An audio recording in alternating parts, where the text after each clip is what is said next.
Hey everybody, welcome to episode 12 of the K plus J Living podcast. And in this week's episode, we are going to be talking about how to have a peaceful home. how to have a peaceful home. And one of the things we're very excited about is this week's episode, and many of our episodes after this, is brought to you by Nozbe. Now, Nozbe is a program that I've been using for years. I think 8+ years I've been using Nozbe. And Nozbe is helping hundreds of thousands of busy professionals and organizations, large and small, but also even the person that has the small business or just someone trying to keep on top of their grocery list. It is a great software app that is available not only on Apple products, but also on Google and every other app store that you can, Android, that you can download. And it's a very intuitive app. You'll easily become a productivity ninja, and that makes me very happy. And the other thing about Nozbe is you'll learn how to deal with incoming tasks, how to prioritize them, manage them quickly and effectively. If you want to find out more about that, you can click the Nozbe link in our show notes, and you can find all about Nozbe. So, hey, this week, we want to talk about having a peaceful home, and I'm going to let Jennifer kind of share where that topic came from and just some of the experiences we've had when we've had people over. Yeah, well, we have a lot of people that come to our house, and one of the first things that they say that's always kind of interesting to us is, your house is so peaceful. And they've always said that. It doesn't matter, if when our kids were little or when they're older. That's just always been something that people have said about our house. And so we just kind of were brainstorming about a topic this week, and I thought maybe we could kind of unpack that a little bit. Mm-hmm. He's chewing ice. He can't. I have a piece of ice in my mouth right now. I thought her introduction would be a little longer. No, you're the wordy one, not me. But I can get started. So one of the first things that we do that I think keeps our house kind of a more peaceful atmosphere is we keep the TV off. We hardly watch any TV as it is. We do have some shows that we like. And of course, as our kids have gotten older and we have different devices and things that we didn't used to have, our kids might go to their room and watch a movie on their phone or something like that. So I would say, we watch TV differently than we used to. But even, I noticed that when I first had Rachel and, Casey was at work and I was home during the day with her, I left the TV on all day because it was just me and a baby, and you just feel kind of weird. And of course, this is before cell phones and everything. So I had no interaction with people during the day. And so I noticed that I was leaving the TV on. It would start out in the morning. I'd have the morning news on. And of course, then after the news comes the, morning news program, like the talk shows or whatever. But then it progressed into like soap operas and stuff. And after a while, when she was, maybe like 6 months older. So I just remember thinking, this is just trash that I have on in the background that's not doing either of us any good. And so right away when she was a baby, I made the rule that the TV stays off during the day, and I would turn it on. I would watch the morning news for a little bit in the morning, and then I would watch Oprah in the afternoon. And so our kids got to the point where they could tell time. They knew when Oprah came on that by the end of it, Dad was going to be home. So that's kind of how we told time in our house. But anyway, that, just kind of kept it quiet. And, when the kids were older, we had certain times a day that they were allowed to watch a show or something. But it's just amazing to me how many houses you go into where no one is watching the TV and it is blaring in the background, and it's just nonsense. It's not anything that anyone's paying attention to.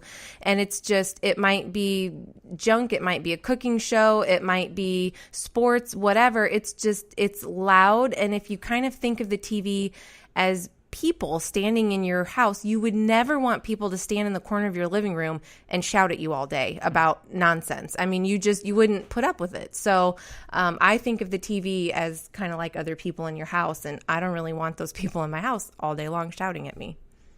Yeah, I think that's totally been, it's kind of set the tone for our house in a lot of ways. We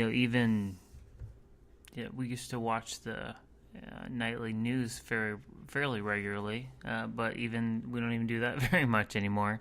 No, as much as we used to. Yeah, it's just gotten so negative that we just very rarely turn it on unless there's like something really big happening. But we pretty much leave that off. And about the only thing, we don't have cable, so we do have a couple shows that we like that we'll watch on Netflix or something like that. Really regular. No, not TV regularly.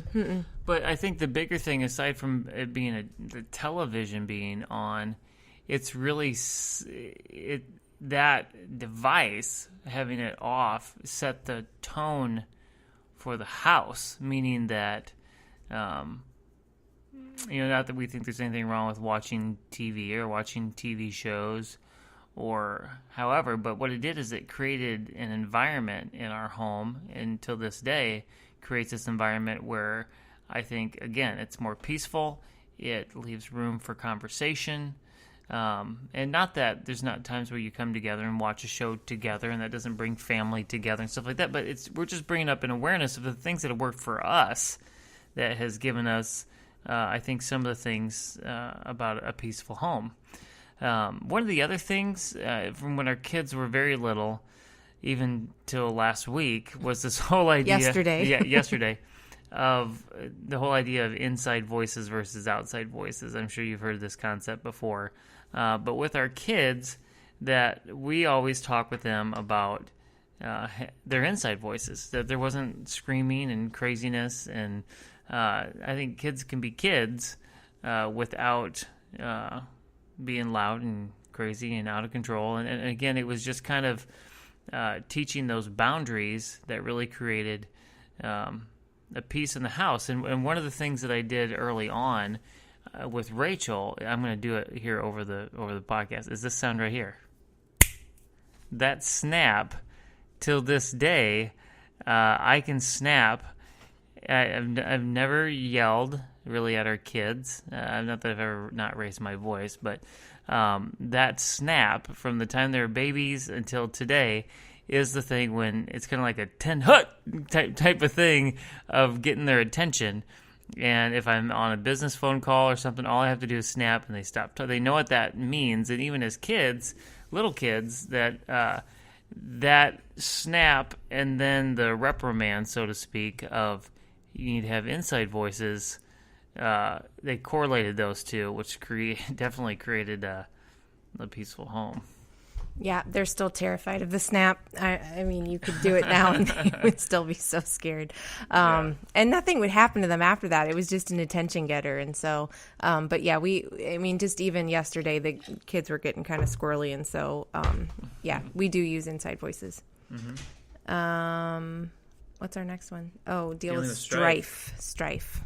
Yes. So dealing with strife is another thing. So strife can be differences between you and your spouse, differences between you and your kids. Bye, Rachel. When Bye, will everybody. You be back? We're going to go watch the sunset. Oh, have fun. Rachel's home from college. She's going with some friends to watch the sunset, and there they go. Bye. Bye.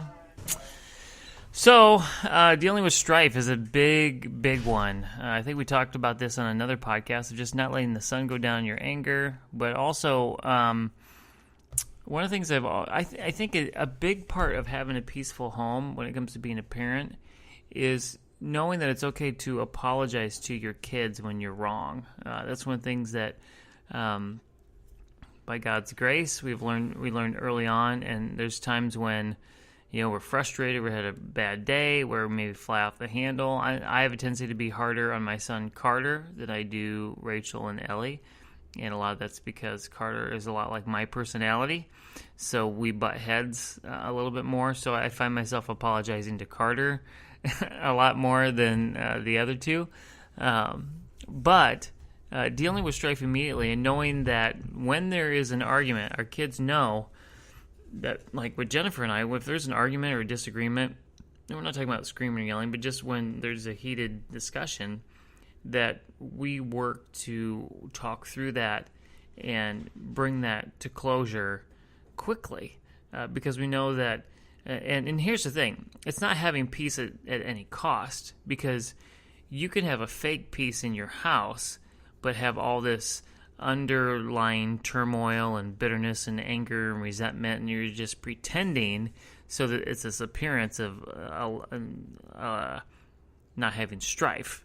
But we're talking actually dealing with the real root issue. I talk to, when we do coaching with people, I ask this question a lot, that if your spouse is always getting mad about the jeans being on the floor or leaving your jeans or your clothes on the floor, and you continue to ignore that, and they continue to get more and more upset about your clothes on the floor, the question that I always ask people is, what are they actually mad about?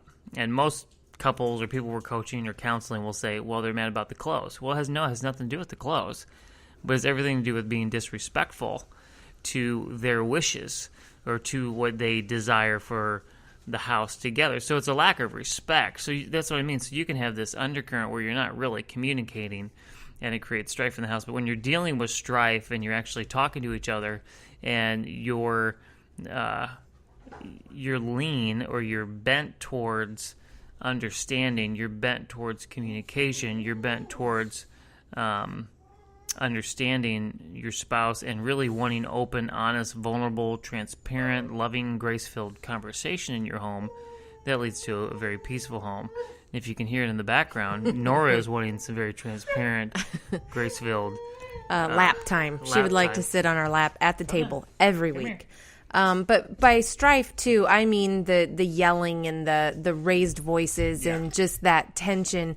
And I can remember, like, as a kid, going to someone's house, and I wasn't really raised in an atmosphere like that. And so, going to a friend's house where maybe there was yelling and just feeling so nervous and scared, and it's a scary environment for kids, and it just creates uncertainty and tension, Yeah, and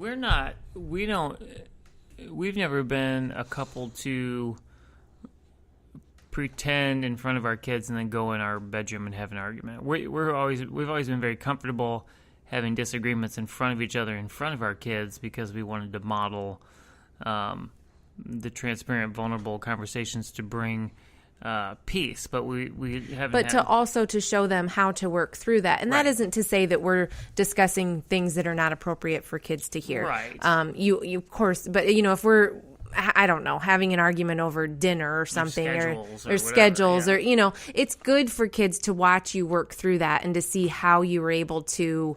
I think that it's hard for kids to watch you have a big blow up.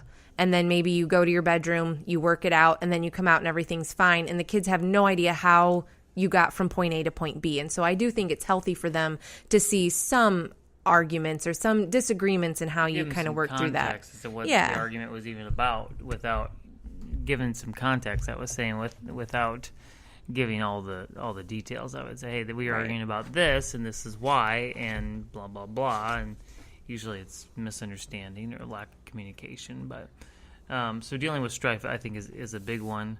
Another one to really have peace in your home is dealing with your demeanor. And this is one that I have always struggled with, because I wear my stress on my sleeve a lot. And if I'm stressed, a lot of time the rest of the house is stressed. And one of the things I've always that I've grown in and have tried to do more over the last, I would say, few years, is try to explain where the stress is coming from, what it is, and let my family know why I'm feeling this way, and reassuring them that it's not something at them or directed at them. But then also work. One of the things that has helped me a lot, I think I've touched on this in the podcast, is minimalism and just mindfulness and prayer, and really being in the moment and knowing that there's very little that I can actually control has been very helpful. But yeah, there's still times where I fall into old behaviors, and I'm just quicker now to kind of snap out of that. So well, and it kind of goes with the old saying that if mama ain't happy, ain't no one happy, or whatever that saying is. And so that's true, by the way. I'm kidding. Well, I think there is usually one parent that has that strong the tone that just I don't know, sets the tone for the house. And that in our house it's Casey. But the other thing is kind of watching or just looking at your surroundings of your house. So One thing is how your house smells. And also attacking the clutter. So I know for our house, the dining room table is like this stuff magnet. And so, and in our old house, it was the same way. And so if there's ever going to be clutter, it's always going to be on the dining room table, or now we have an island, which so then it like spills over into that. So, but those kind of things create it's kind of adds stress to the house. And so if you can kind of, okay, if the dining room table is our thing, what can we do to tackle that? Do we need to hang up some hooks by the front door where the kids can hang their backpacks? Or, what is it that is it mail? Let's have a slot for the mail. What can we do to attack this clutter? And I think that it's going to feel more peaceful coming home to you if you know that you're coming home to a clean table rather than a bunch of just miscellaneous stuff. I know like everyone hates the chore in our house to clean off the table because everyone points fingers. None of that's my stuff. And, we just go round and round and it's, so anyway, if you can do that. And of course, how your house smells, if you have pets or things like that. I know for us, we are like super sensitive. We have pets. We do not want our house to smell like a litter box or like a dog. And so we try to be very, what's the word? Very intentional about Casey conscious. Casey conscious. Well, Casey's really sensitive to certain candles, and so we do have to be kind of picky about smells. But plus, I'm very picky with my house, so I think and I bring this up because there's maybe some of you are listening to this, and maybe you're a single mom and you're working 2 jobs and. You got to put this stuff in context. So these are things that are working for us. That hopefully they're tidbits and nuggets that help you find your path and your journey to a peaceful home. Because when we talk about designing a meaningful home, this is a big part of it. It's not just about the construction projects we do for people or the design work we do for people. It's having a house that when you walk into your home that you feel at peace. And there are things where even for Jennifer and I, after almost 22 years of marriage, there are things for me that bring me peace that for Jennifer doesn't bring her peace, and things for Jennifer that bring her peace, and things for me that don't bring me peace.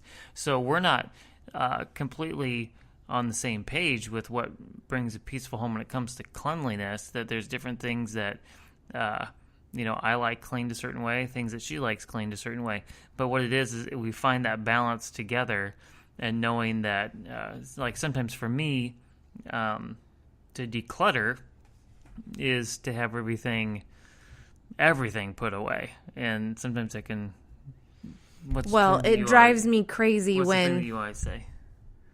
I feel like we live in a museum. Oh yeah, I don't like to live in a museum, but it drives me crazy if he'll be. So we can't. It's not like we don't. Looks like we don't live in the house. I like to look like we live here. I don't mind stuff, And me, from a minimalist standpoint, I would have, and this probably sounds overly intense to some people. This is not the confessional. Yeah, this is not the confessional, but I know. But I would have like six bowls, 6 plates, 6 cups, and that's all I would have in my house. I would have a very. I'm not doing it. I have beautiful dishes. I love my dishes. But here's that's the balance. That just because I would have a very minimalist approach, my wife doesn't, and there are things that. So I bring all of this up for the point of that when you're a couple, that you have to give and take on what a peaceful home is, and for me, my